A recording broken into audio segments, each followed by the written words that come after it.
The full title of the talk is Embodied Dharma, Love, Politics and Integrated Engagement. And I want to talk about, Dharma practice and action, I suppose. That's the kind of overarching framework.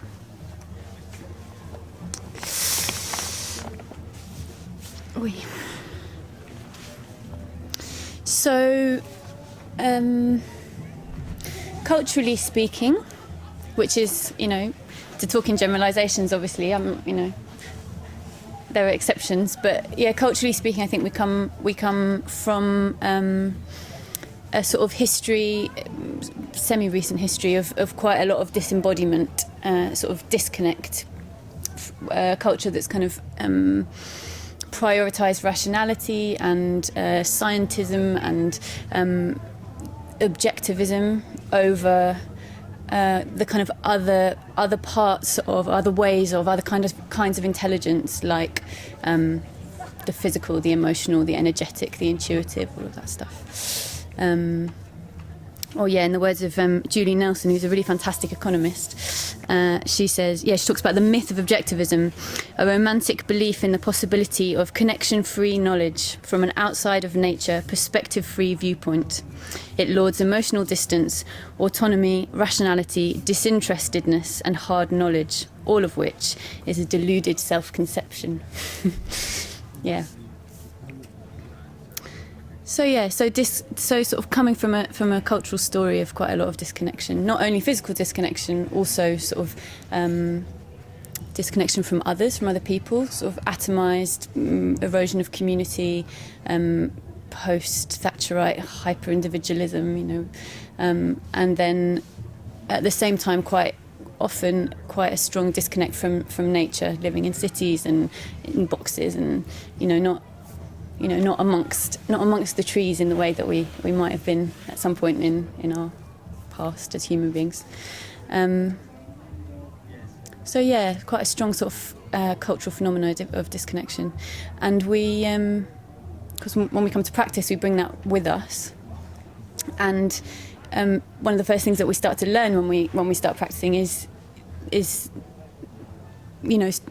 trying to kind of get back in touch in a way, sort of start to heal a bit the alienation that has come into us through the culture that we're part of,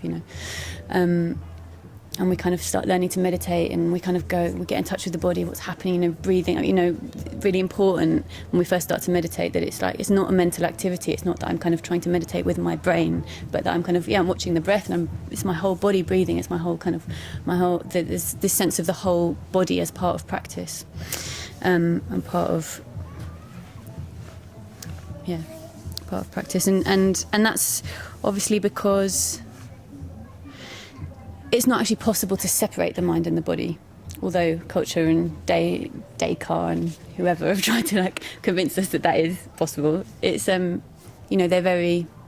rise in dependence upon each other. It's not only that they're connected, but they're actually they can't arise separately in a sense. It's like this, this at least this kind of mind, this human mind, it arises with body, it arises with physicality, and the body also doesn't exist independent of that. It can't, and so. And we also see, as we start to practice and kind of become more aware of the different kind of parts of our experience, that how my mind is, the quality of mind, the refinement of mind has a massive impact on how I experience my body in a day-to-day way, in a physical way, and how my body is, whether I'm exhausted or ill or sexually aroused or whatever's going on physically for me, that also has a very strong impact on the way that my mental states behave. So, they rise together basically.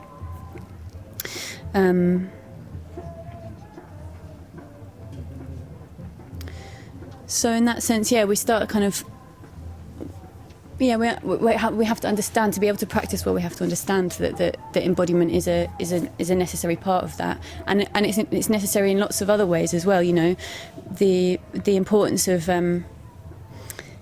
impermanence and being in connection with death. It's an idea, and we kind of encourage ourselves to reflect on it as part of practice. But actually, this is the real, this is that.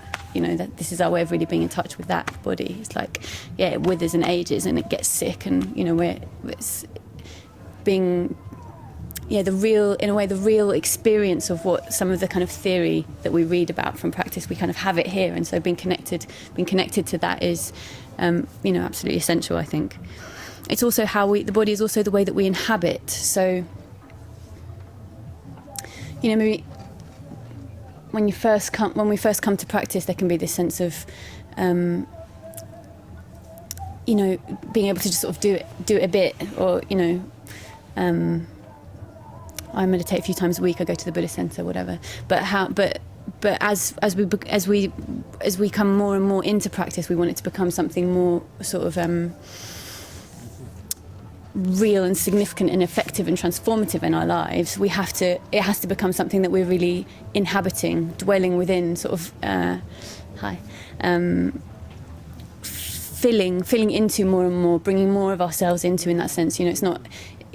Practice has to be something that we are part of and dwelling in, not sticking on top of or doing sometimes. Not something that we do, but something that we kind of become, and that becomes us.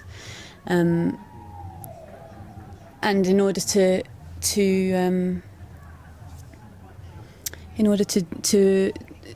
do that, in order to inhabit practice, we have to bring our bodies to that. That's like a huge part of who we are, right? So, Thich Nhat Hanh says, when the mind and the body are one, then we truly have life. Which I think, it's very beautiful. It's like that we and also practice can't have life without that sort of that coming together of mind and body, without that kind of embodiment. And we also, when we bring the body to practice, we sort of gesture the principle of integration, I suppose.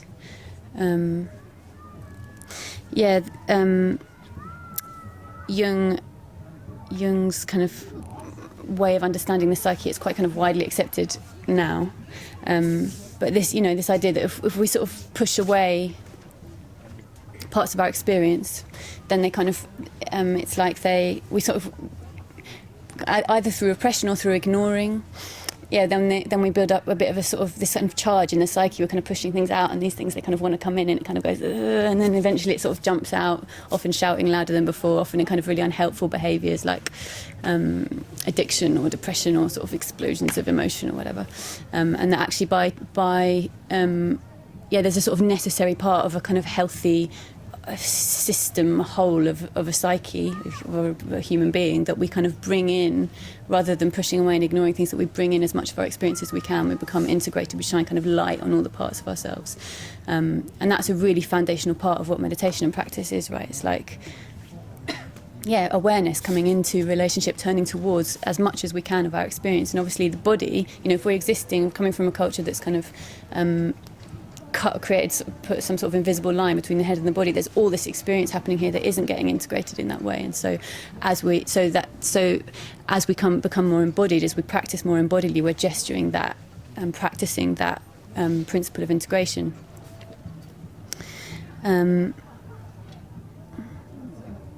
Lots of ways. There are lots of ways, seems to me, that embodiment is a sort of really foundational and important kind of basis for the body, acting as a basis and as a foundation for practice. And in a way, it's not news to anyone, especially not at a Buddhafield festival, I think. It's like, we all kind of know that, don't we? We do our yoga and we do our Tai Chi, and we know that it's important to be in touch with our bodies.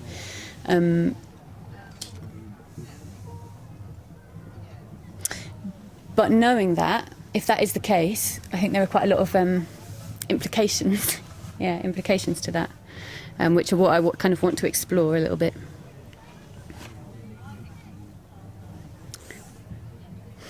So, talking about this idea of inhabiting, if I become embodied so that I can inhabit practice more, then as I do that, the sort of continuity of that, the continuation of doing that, is that I then am more embodied and inhabiting the world. So I come into my body, I'm kind of, I'm more in relationship, I'm more sensitized, I'm aware of the way that the kind of world around me comes into my experience through my senses. more present, more here somehow, and that's essential for practice. But yeah, it also means that I'm kind of more here somehow in the world as well, in relationship to others, and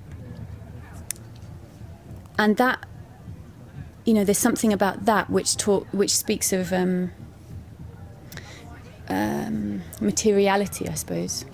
So, you know, when I talk about the body, I talk about the material, and I think another sort of cultural story that we come from is one of that's especially around sort of religion or spiritual practice, is one of a kind of a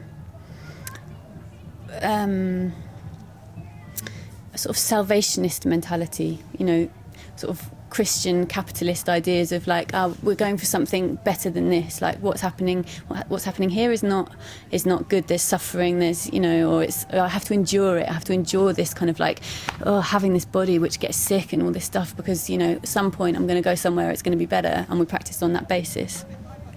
We bring that sort of narrative to practice as well, I think, and. Yeah, I think there's some, you know, of course, when we come to practice, often we do come on the basis of, you know, there's so much suffering in my experience or in the world around me, that I see in the world around me, and there is some quite kind of healthy and natural desire for that to be transformed, for that to become changed somehow. But I think that's great. That's part of what kind of encourages us to practice. But I think there's also, if there's aversion in it, if there's this sense of like, the kind of, the physical, the material that is somehow a bit sort of dirty or kind of base, gross, you know, because obviously, you know, our bodies, they do wither and get sick and they smell and they're full of pus, and, you know, it's like there's this kind of sense that like maybe there's a sort of spiritual, there is this possibility for some sort of like relief from that, you know. And yeah, I don't know what people's practices are like in this room, but there are these states that you can kind of be in meditation where the mind and the kind of experience becomes so refined that it feels like the body's disappeared to perception, and that can feel like such a relief, you know. There's something so like blissful about that, but at the same time, yeah, it seems so important to me that we're not practicing on the basis of some sort of desire to get away from something which is actually, though, you know, this body and these kind of material conditions are the conditions on which practice arises in the first place. And so, the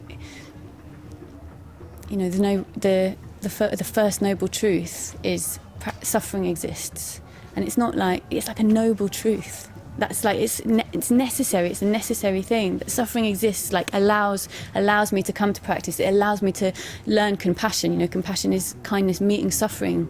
I can't, if I'm practicing on the basis of an aversion, a desire to get away from something that I see as I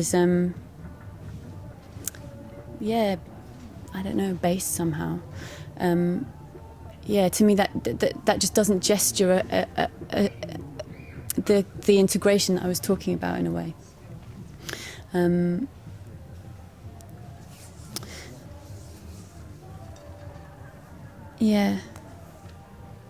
That we need the rootedness and the earthiness of practice, the kind of the willingness to turn towards things as they are right now as a basis for whatever practice might become or lead us towards.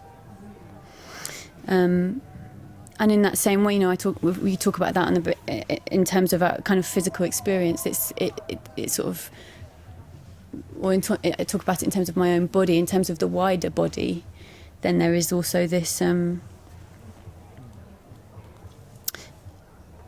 same sense that we can't relate to it simply as a realm of suffering that we're trying to transcend. That it is that the world and the kind of suffering that happens in the world is also our opportunity to, realize the bodhicitta, cultivate compassion, all of these things. Hi, James. And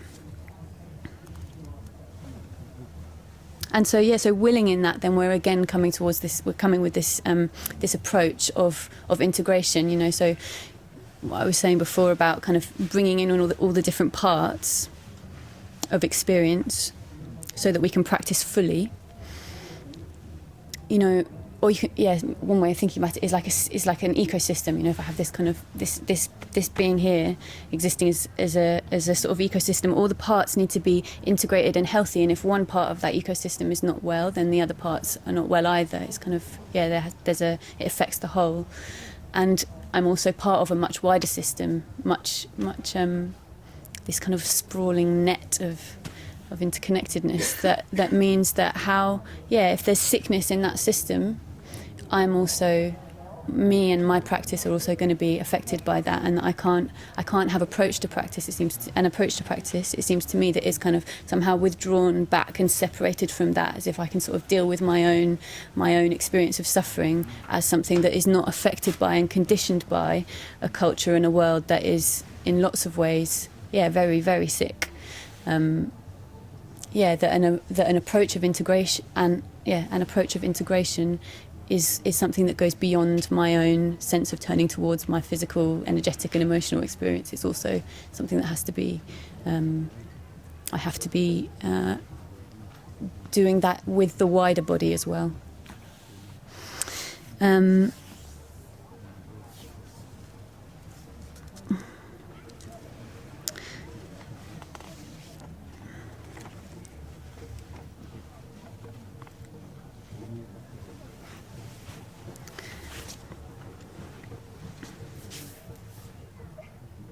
Yeah, perhaps also this sense that as we, you know, if there's things happening in the world that feel difficult for us to turn towards, and that, you know, for sure there is stuff that's very painful, you know, environmental degradation, all kinds of social injustice, you know, really quite horrifying as we start to kind of have a look at that. There can also be the sense of it just being sort of very depressing somehow, and maybe even a sense that it would be inhibiting to practice, inhibiting to the sort of well-being that is that we're kind of looking for, we're trying to cultivate through practice, I suppose. And James Hillman, who's a really fantastic Jungian psychoanalyst, I've got a quote from him here. He says, talking about the world and integration, "It's only depressing if you're in the posture of the child and feeling powerless, and then there's still another big thing out there to blame and you can't do anything about it. But for me, it doesn't feel depressing. It feels relieving, immensely relieving, to know that it's not me that's at fault, and I don't have to own and be the cause of all of my misery. There's something fundamentally wrong in society, and this relieves me of the full responsibility, first of all. And second of all, it relieves me of some of the guilt. And third, it excites me, draws my attention to outside, to more than myself. And that's not depressing." Which I just think is a really helpful way of kind of, understanding that sense of connectedness in a way is, connectedness into the sort of wider situation that might look so depressing to us is actually, it serves us in lots of ways to turn towards that.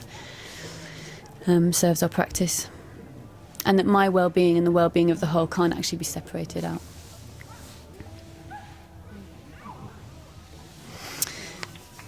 So to talk about the body is to talk about the material. It's also to talk about the active.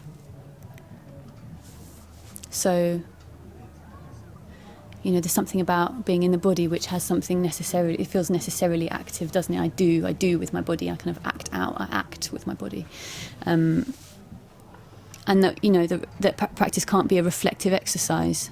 It's not something that we kind of think about or kind of do back in our heads, but something that, you know, in Buddhism we talk about actions of body, speech and mind, and those things kind of exist on a continuum. They kind of you know, so the way that my mind behaves affects the way that I, or the things that I think affects the way that I feel, and the way that I feel and think affects the way that I behave. And those, you know, they can't be separated, but none of those can be negated. They're all necessary and they're all important. And so, that the body one is, in a way, it's the way that, you know, we work to transform the mind in meditation, for example. We do that in an embodied way as much as we can. But as we transform the mind, it's necessary, and that also transforms the emotional life. It's necessary that has a space and a way to be manifested in the body. as it's part of what action is, part of what an active Dharma is. And what does that mean? In a way, that's something that we can, as Dharma practitioners, we each have to kind of explore for ourselves. What is action? What is an active Dharma? For me, it's something that is, that is willing to meet. If I think it was something like, telling someone you love them. It's nice, isn't it? Just telling someone you love them and hearing that, but it's kind of words, isn't it? And actually, when someone shows you, when someone is actively showing you that they love you, there's a lot more weight in it. You believe it a lot more. There's a lot more. It carries a lot more. There's a lot more kind of credibility in it. And that word credibility is very important to me with practice. It's like, how credible is this practice that I sit on my meditation cushion and I work with my mind, I work with my emotions, but how much credibility does it have in the kind of action of my life, in the way that it meets other and the world around it? Really, really important to reflect on, and that's an ongoing reflection for me, and I think it should be for everyone in practice. How does practice manifest in a way that gives it meaning and relevance in the world? That's not, some sort of slightly self-involved, personal kind of activity that kind of makes one feel a bit better once in a while. It kind of, that sort of denies the Dharma its kind of incredible transformative potential to me. I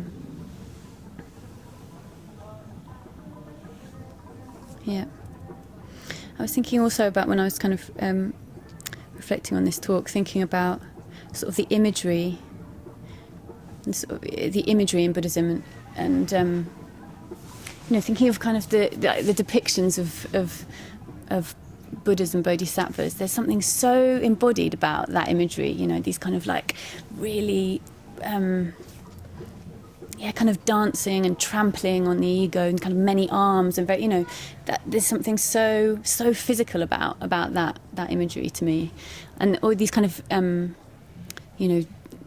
tools for action, swords and bows that shoot arrows of love, and there's a lot that's expressed that's kind of to me active and connected.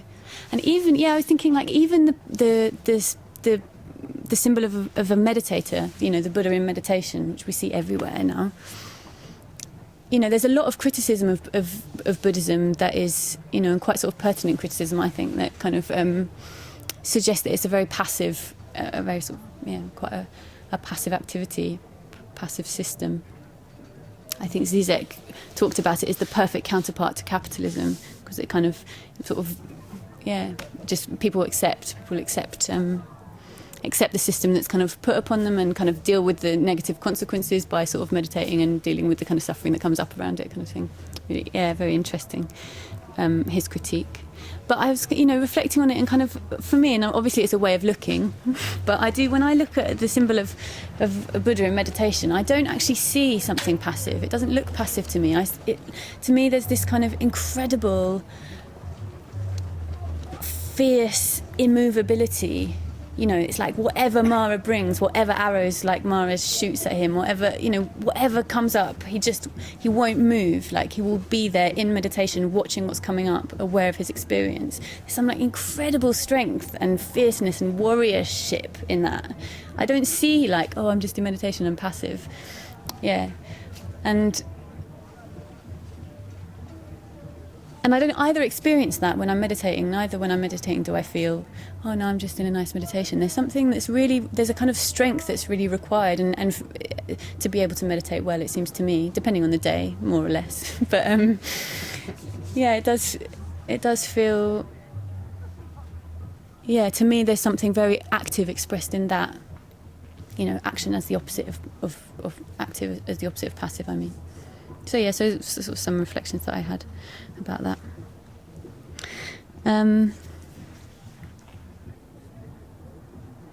So to talk about the body's material, it's active, and I think it's also very political. In terms of gender, what's really interesting to me is the way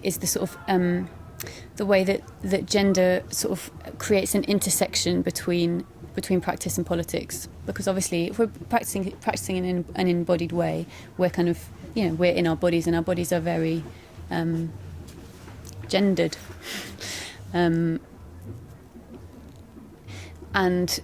that those kind of stories of the stories of gender that we carry, they come a lot from the culture, and a lot from a sort of political culture and a history of patriarchy and all of that, roles that we've been given, and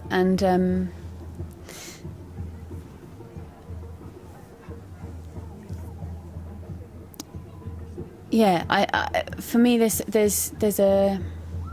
I'm just really, really fascinated by by all that, and the way that then the way that I relate to my gender, and how I kind of come into my body on the basis of my gender, that really mediates practice in lots of ways, if I'm practicing in an embodied way. Also because of the way that I'm then interacting with other people, and the way that they are in their genders, and how sort of gender is in relationship then. And for most of us, we've seen, that a lot of the sort of cultural narratives about gender, they've transformed a lot. In the past, it was really the case that we kind of ascribed these kind of roles to particular genders, and women are good at whatever, cleaning houses, and what else are they supposed to be good at? Cleaning houses and being kind and nurturing. That's it. And men are good at like numbers and finance and being strong and stuff like that. So we've moved on from those kind of cultural stories, thank God. And that's kind of, it's obvious to most of us, I guess. We look at the world and we see that those kind of historical stories they don't match up to reality. But I think still at this point, there's a lot that we're kind of inheriting from those kind of the continuation of those stories, although obviously things are kind of moved on a lot in lots of ways, that are, at least in my experience, still sort of very limiting of expectations about what it means to have a male or female body, the kind of the things that are expected or assumed, the kind of stereotypes that come in relationship to that, the sort of characteristics and attributes that we kind of expect of one another on the basis of our kind of biological makeup, and what we think of as what we allow in ourselves and other people, and what we think of as kind of acceptable, or what makes us feel like uncomfortable or brings up aversion in different ways because of those cultural stories. And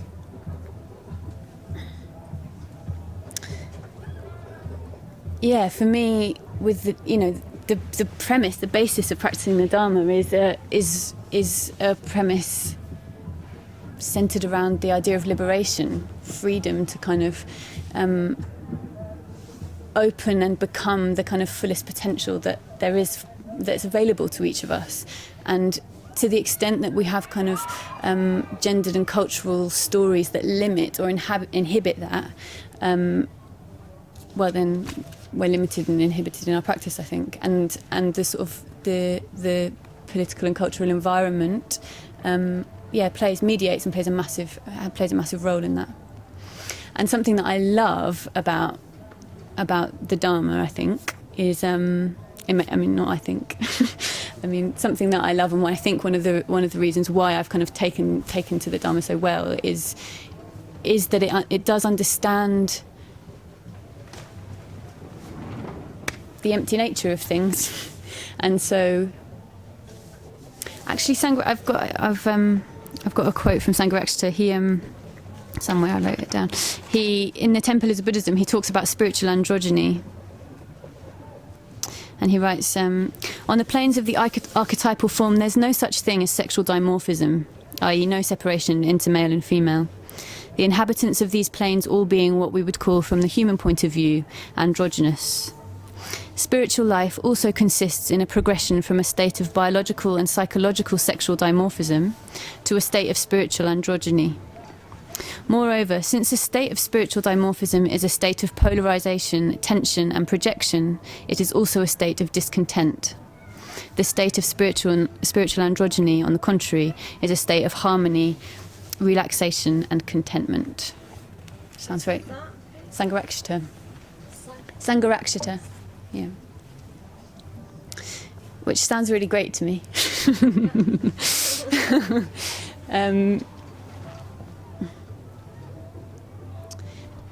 Yeah, and actually I wanted to read another. So there's in the Vimalakirti Sutra, it's sort of a relatively famous little story about Sariputra, and he meets this goddess, and obviously Buddhism and the kind of the sort of history of Buddhism has not been exempt from the kind of patriarchal culture that everything else has been sort of arisen upon, and there's a lot of. I'm reading a fantastic book at the moment actually called Buddhism After Patriarchy, which I really recommend. There's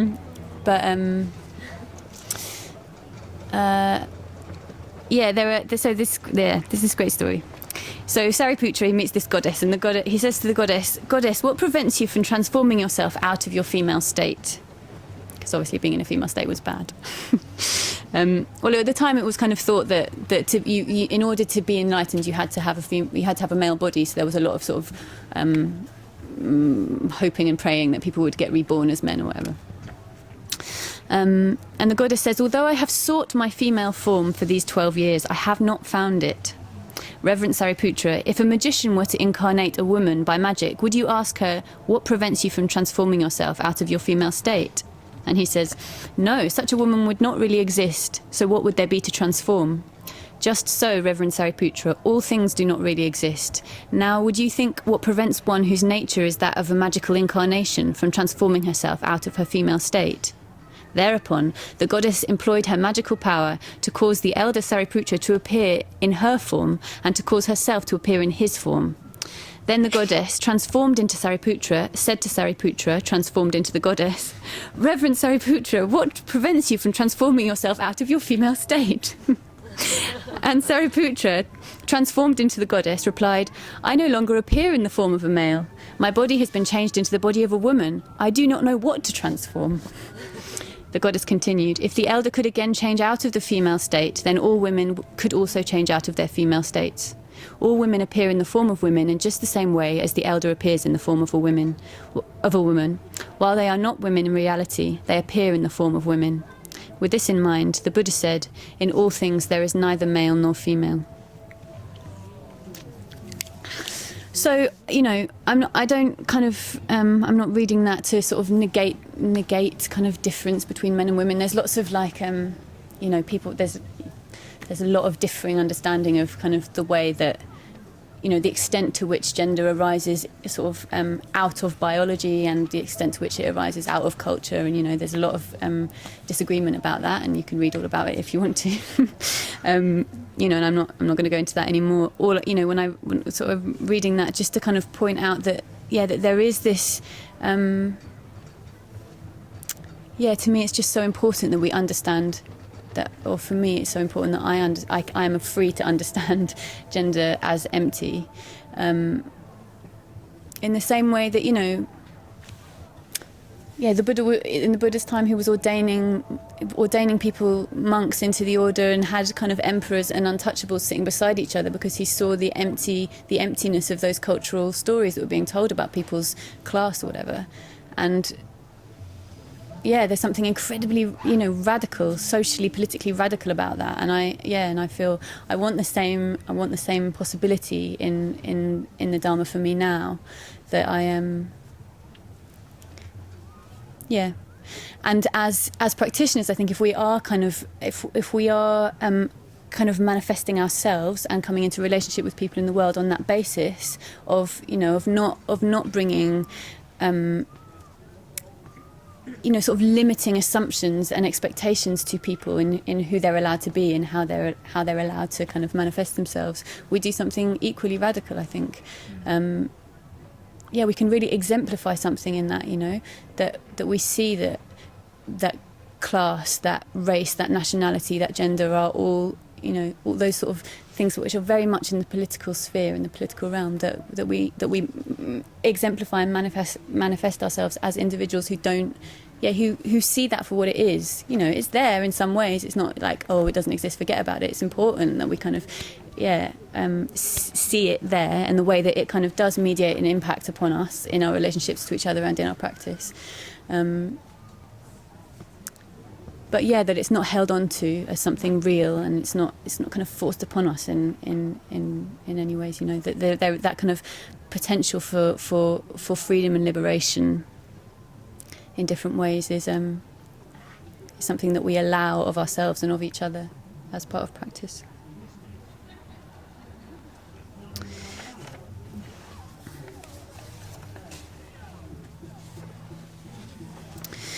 So in embodied Dharma, for me, is about us being willing as practitioners to bring our practice into relationship with the conditions that surround and give rise to it, basically. To make it something that is relevant and connected, engaged with, expressive, relating in relationship to, rooted, also active.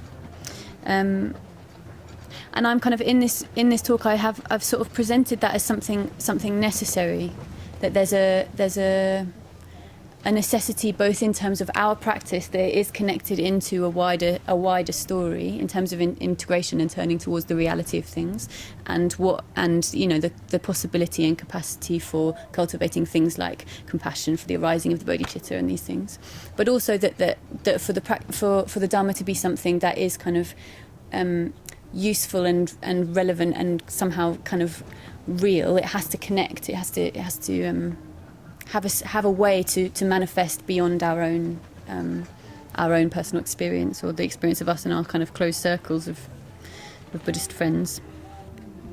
And there are lots of different ways of kind of making that argument, and I've suggested a few of them here, and lots of them have been suggested in other ways at other times. But I also feel really aware that whatever kind of perfect watertight argument one might make about the necessity of practice being something that's engaged,